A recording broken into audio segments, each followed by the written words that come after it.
Soak a piece of bread in vinegar. What happens next day?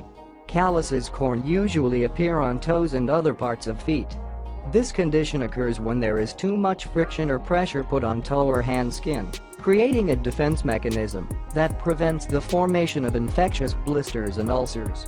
Although in the beginning calluses don't cause pain or discomfort, they can turn painful over time, creating difficulties walking or doing other everyday activities.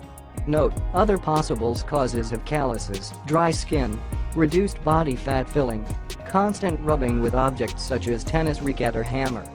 As we've already mentioned, calluses usually appear on feet because the biggest amount of pressure is put on them while walking. Athletes, ballet dancers, cooks and musicians are at bigger risk of getting calluses than other people.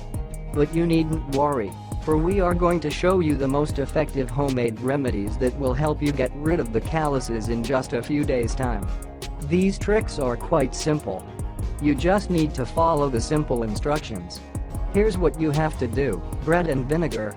You must try out the simple, yet very effective method. You just need to put a piece of bread in white vinegar and put it on the callus. Cover it with a gauze and secure with a bandage. Leave it on during the night and take it off in the morning. You will surely be surprised at the results. Lemon. This is what you have to do first: take the peel of an organic lemon and put it on the callus. Cover with a piece of gauze, secure with a bandage, and leave it on during the night. You can remove it in the morning. Castor oil. It's a very easy method. You just need to apply a little castor oil on your calluses before going to sleep.